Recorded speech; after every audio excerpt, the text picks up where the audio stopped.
Yo, what up guys, B5D here, and this is a champion guide for Godseeker Aniri. This video was requested by Hamed right there, where he asked to see my build, and I thought why not just do an entire guide about this champion which I've been enjoying since the time Bommal came out. Alright, so I'll show you this champion, how I built it, where I use it, and finally we'll do some test runs in the most places where I use her the most, so you know how to also build and use her for your own content. The first thing, I'll let you know that this champion is one of the best healers and revivers in raid. As an epic champion, that's her role in your team, to revive and to heal. Those are the primary roles. Now for her secondary role, she's known to increase the duration of all buffs on your allies and also decrease the duration of all debuffs. Decrease the duration of all buffs on the enemies. That's her main gist that she comes to the team with. So I don't waste your time going through all the skills, but I'll show you the ones that I'm talking about that does the heals and the revives. On the A1, it does the heal. So that's a 5% of your own allies max HP that she will heal them by. 5% of heal every time she does an A1 is huge. So if you do have counter attack accessories, this is the champion you want to use it on. She will not heal herself with this A1 skill. That's something you should note. But she does heal herself with the A2 skill though. Attacks all enemies, heal all allies by 15% of their max HP, then decreases the duration of all buffs on all enemies. So this is the one that increases duration and decreases the duration also. For you to decrease the duration of buffs on enemies, you will need accuracy on this champion to make that happen. Of course, you don't need accuracy to increase the duration of buffs on your own allies. So that's something you should know. This champion will need accuracy if you want her for that purpose. A lot of people ignore that this skill entirely. I'm talking about for the purpose of accuracy. They don't build this champion with accuracy because they feel like they don't need to decrease the duration of buffs on enemies. Normally in battles, we don't find enemies who have buffs that want to decrease the duration, except for a particular niche build, which I'll be showing you in this video also. For the A3 right there, that is the revive. Now a lot of epics, especially in raid, even legendary champions, will use their revive skill whenever nobody is even dead. This champion is smart enough not to do that. So this skill will be available for you to use whenever somebody goes down. Of course, based on the cooldown right there, when it is booked 4-turn cooldown. What I'm saying is, she will not just wake up and use it and waste it. Just like Seal the Drake is wise enough to not use her revive when nobody is dead, this champion will save this skill all until somebody goes down. So it's a good revive, brings somebody back from the dead, 50% HP and 50% turn meter field. And I love that it doesn't go to waste when nobody is dead. A lot of epics do that. I don't want to mention names. I think Melga, there are a lot of them who just waste their revive when nobody is even dead. All right, for the passive right there, this champion increased the amount of healing all allies received by 10%, and also this is the one that makes her a little bit special than other revivers in raid. Whenever somebody is about to get killed in your team, that is this active effect, she will preempt that damage that is about to happen, place revive on death on them, which will bring them back to life immediately they go down. She can also do this to herself, so whoever is going down the first will be the one that revive on death is placed on. So if your three allies are about to die, she will only do this for one person. Unfortunately, she will not prioritize herself. She will prioritize the one that is about to go down first. So let's say the enemy is about to kill 1, 2, 3. They don't all go down the same time based on the damage and HP they have, right? So the first person that goes down is the person that will get this revive on death. The level or the place you put your allies in the team order does not matter for this one. Usually that is what counts who gets revived, but it doesn't matter. It revives whoever is about to go down first amongst your allies. So it's on a 4-turn cooldown when booked, and it's extremely useful, and this is what I use this champion the most on my account for. For her blessings, which is part of the new thing, I put an iron will on her, which decreases the damage she receives and from enemy skills that are activated by other skills because of the content I'm currently using her for. So I'll talk about that later, but that's what I use on her. You might want to put other masteries on her that are also good. I'm thinking about putting about this one on her, not cruelty now. If she's for damage, of course cruelty will always be good for your ally team whenever nobody has already have cruelty on it. And there is one more Commanding presence is also good on this champion. She doesn't have an aura, but she might be the champion that is boosting the aura of your other allies that is on the team, if you're dealing with epics, that is, or even legendaries. So that's the two that I will suggest on her, but I went this way because of the content I'm currently using her for. I don't want her to take too much damage and then take turns when it's not their time. That's why I used her like that. All right, I'll show you my masteries first for this champion before I talk about her artifacts. For masteries, this champion, the primary role for me on my team is a healer and a reviver. She's not on my team for damage. That's what I'll tell you right now. I'll show you where I use her, but these masteries you're looking at will mean that this champion needs more HP, max HP, will increase the value of heals that she casts, and also even more increase heals and the value of shield placed by this champion by 10% if the target is, 40% or less HP. So I build this champion as a healer and as a reviver, and this last mastery 3 right here increases this champion turn meter whenever an ally drops below 25%. So turn meter is useful on this champion for my teams. See, if you build this champion for Clan Boss, do not include turn meter boosting, especially if a speed tune Clan Boss team. I had to mention that. Now, what other ways will you like to go if you're building this champion for Clan Boss for other content? The best way to go for this champion for your masteries is War Master. That's it. Don't say because Breeze went towards the accuracy 3, the support 3 and went down there, you also do the same. No, the best way for you to build this champion is War Master. Why? Because she's used in the Clan Boss, she's used in the Hydra, she's used even in Doom Tower bosses. These are 3 places that rely on War Master to do maximum damage, right? But why did I go this way? Because I already have those roles filled on my team. I have all those places taken care of. I talked about I have a Clan Boss team, I have a Doom Tower team where she helps me, but I don't need her for damage there. I need her to be as tanky as possible. I need her to be as fast as possible to do more healing. So that's why I went towards that support tree right there. I guess I've explained this enough. War Master is the best way for you to go for this champion. Just go towards this way. Normal Clan Boss build. Don't select anything that has to do with turn meter boosting on this champion. If you want to go towards defense 3, this retribution will help you do counter attacks more, so that A1 can be healing your team for a Clan Boss team. But this is not a Clan Boss mastery at all. This is a support champion mastery, full support champion mastery that makes her heal more and go faster and do more with her skills for my team.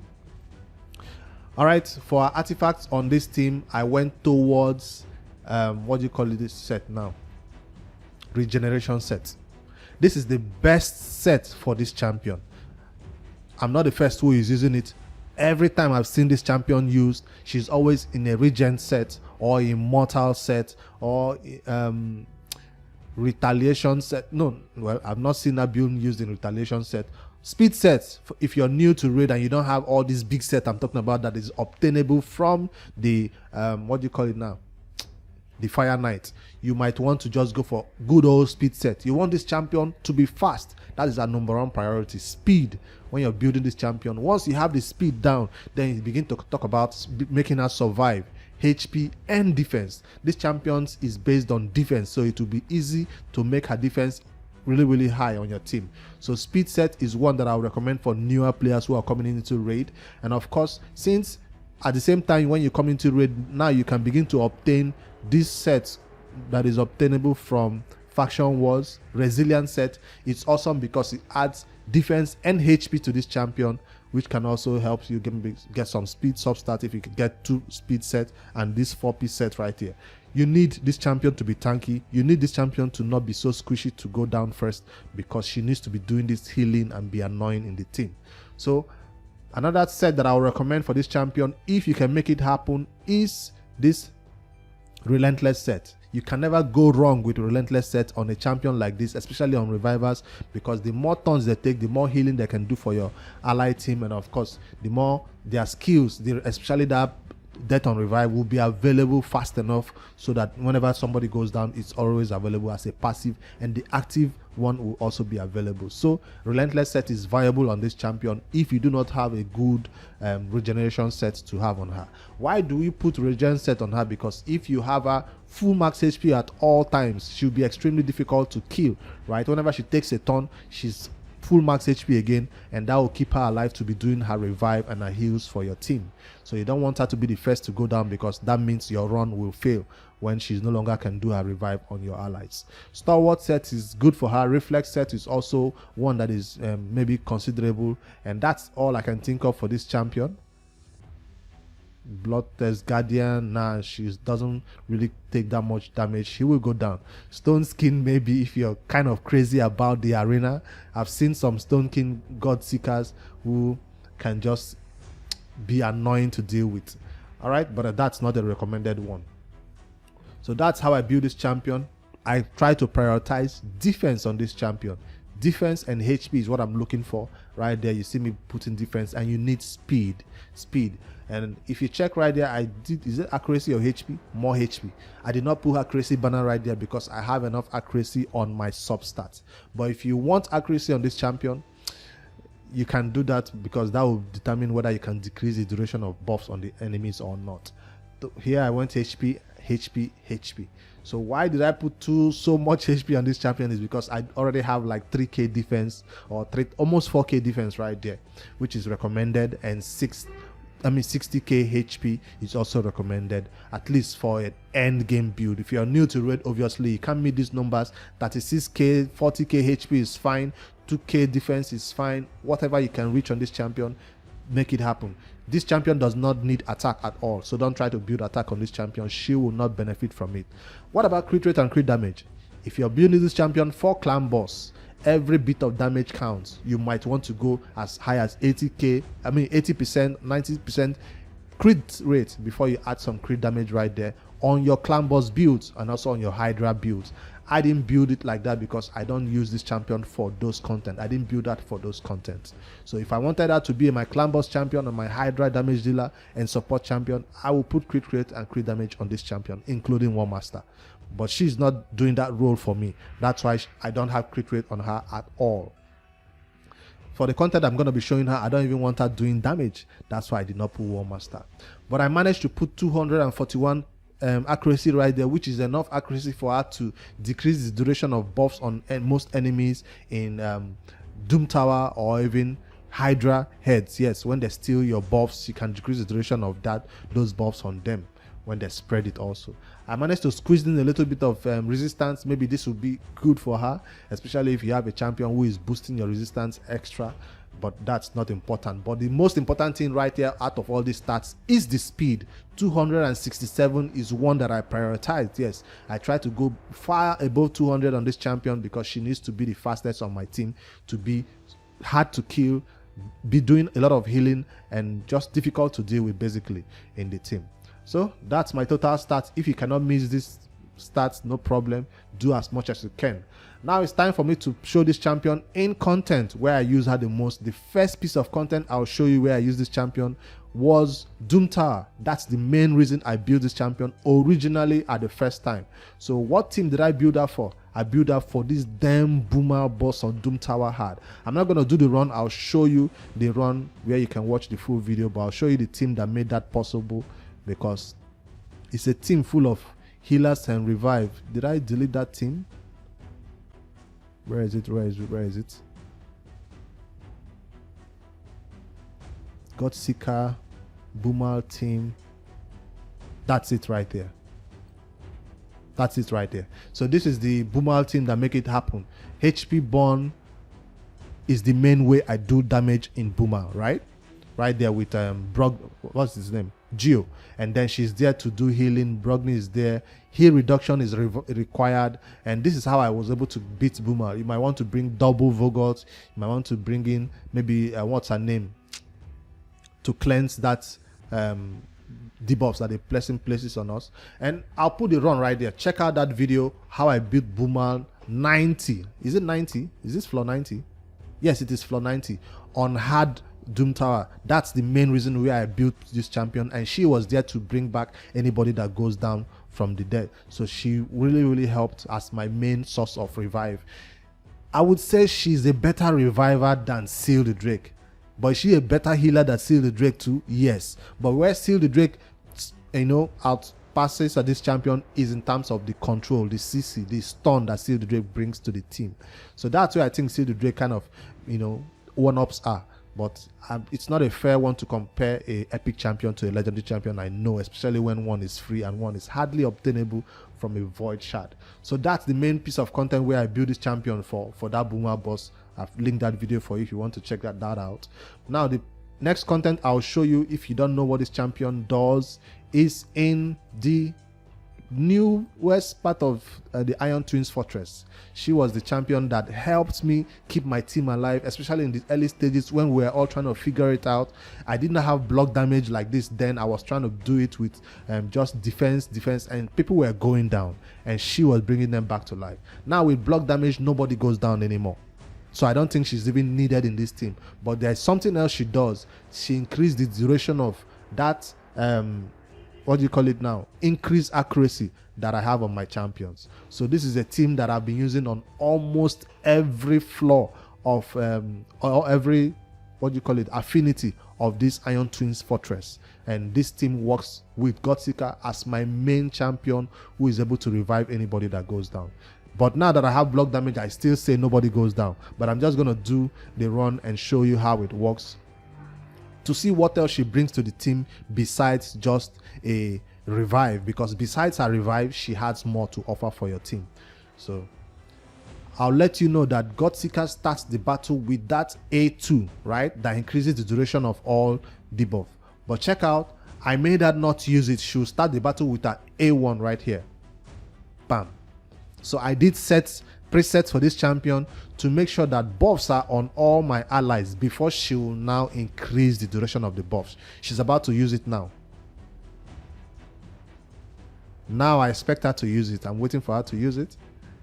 Now it's time for her to use it. So you don't want her wasting that skill at the start of the turn when others have not yet taken their turn, especially the fact that she's the fastest or one of the fastest in the team. So I wanted her to hold on to that A2 right there until buffs are all out there before she can now use it. So that's very, very important, especially if you build her fast.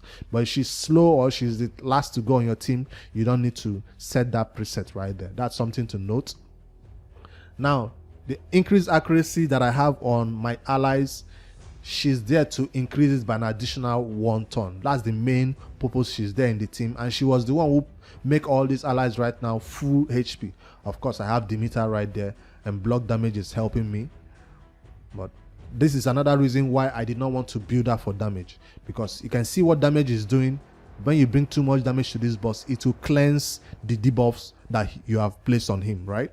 So I wanted her not to be one of the champions doing War Master right here, which is making him cleanse in his debuffs. So she's not a problem. I think my other allies are doing too much damage and cleansing these debuffs.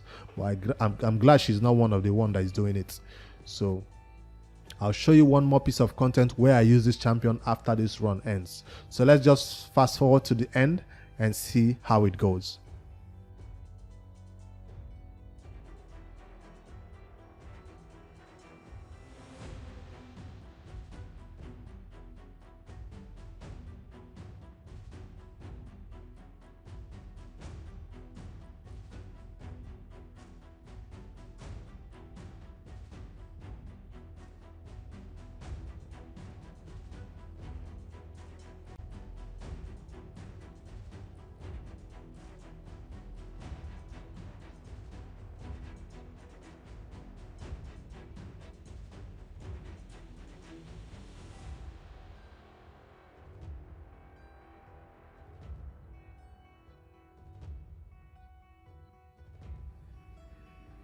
Alright, the run is about to end and she has performed her role of increasing the duration of all buffs that we have on us, including this heal, right? This heal that we always put on ourselves, these buffs, she increases their duration by an extra 1 turn.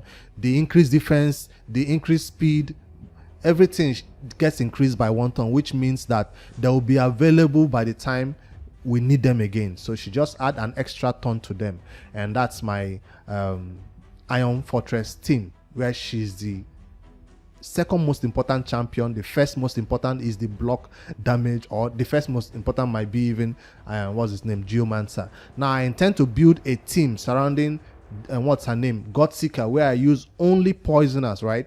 Poisons and champions to keep them alive, so we don't always have to rely on Geomancer. I'll show you that team when I build it finally in the future. Now I want to take her into some content where we actually see her block revive in action, because you agree with me that this time nobody was in danger of dying. So let me take her into one content that I know I have weak champions right there. We will go down in battle right there, weak champions, and we'll actually see how this her block revive, her revive on death works in action. So let me quickly do this run so we appreciate her revive on death, because I feel like it's one of the things that most people use her in battle the most, not only increasing the duration of buffs. Then I'll show you my Hydra team where I use Godseeker also.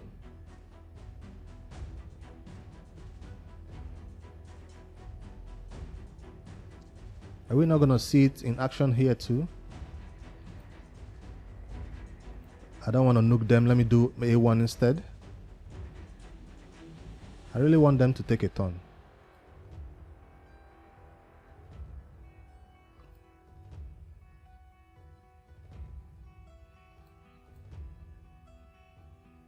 All right, come on, they're going for a tanky champion who is not even gonna die. I wanted them to go for somebody who is actually gonna die. See, these enemies are kind of stupid. They're supposed to attack. Yeah, that's what the champions should attack. Somebody that will die. A1 is doing some healing also.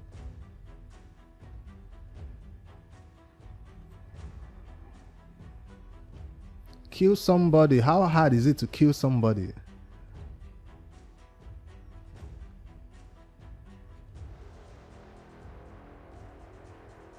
Aha, finally, we saw it in action. That's it.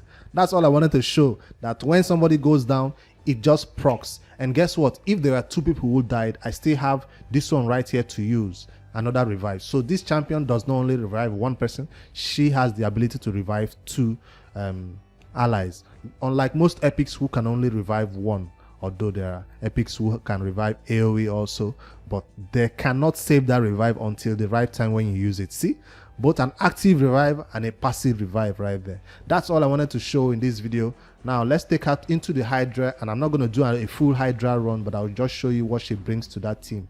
You've seen the two teams she brings individually, but let's put them together because the Hydra is a more complicated one, and she's not the only champion right there making it happen. There are other allies who can also do this, but I'll show you my normal Hydra or hard Hydra team right there, where she helps me do a one key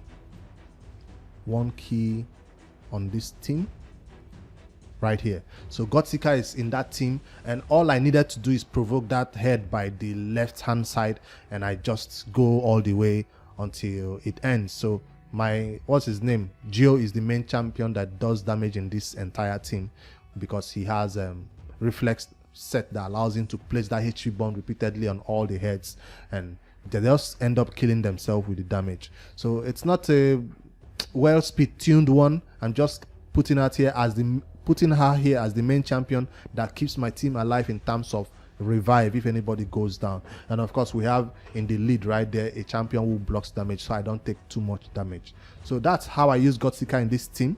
And for the Hydra, I don't want to do the run because it's not speed tuned, and I want to don't want this one to be too long already. All right, that's how I use Godseeker. The 3 pieces of content I use her in, I've showed you. Bommal, boss. She's not very good in the waves in the Hydra. I mean, in the Doom Tower, right? But in the bosses, she's extremely useful to keep people alive if they go down. So that's the first piece of content I built her in, and right now she's also helping me in the next piece of content, which is extremely kind of difficult, the Iron Twins Fortress, and she's keeping my allies alive in right there. Despite the affinity, I use her. Godseeker is not a champion that is specifically useful for dungeons, but if she's the only source of revive and healing in your team, she's gonna do just that. But I see her as more of an endgame champion than a beginner level player champion. If you're new to raid and you pull this champion, the best place for you to use her is in the clan boss, especially if you have a team that is a killable team. So if I head over to the clan boss, I did put together a team that maybe will show you how you might want to build for clan boss. not this one. If I scroll over, I showed you a team like this. So this might be an example of a early game beginner level player type of clan boss team, because Godseeker is right there to increase the duration of buffs that Sepulchre Sentinel places, or the duration of heals that was his name, Death Knight, Ultimate Death Knight places right there. So this looks like a perfect team. Godseekers cannot increase the duration of block damage. She cannot increase the duration of ally protection. No, she can do ally protection, can be increased. So that's something you should note right there. So this looks like a perfect team that has the ability to maybe do 3-key Ultra Nightmare, or even 2-key Ultra Nightmare if you have a lot of damage on all of them. And I've seen her being used as a team, somebody that increases duration of buffs for those teams that can last forever and do 100 million damage and all that. But hey, she works well with champions that have buffs on them and your allies, so that they can increase the duration. That's one of the ways you can use it. All right, let me know what you think about this one. I've gone long enough. Godseeker, that's how I use her. Let me know in the comments if you also prefer other ways to build this champion, and I'll see you guys in the next one. Don't forget to hit the like and subscribe to this YouTube channel for more Raid Shadow Legends content. Later, guys.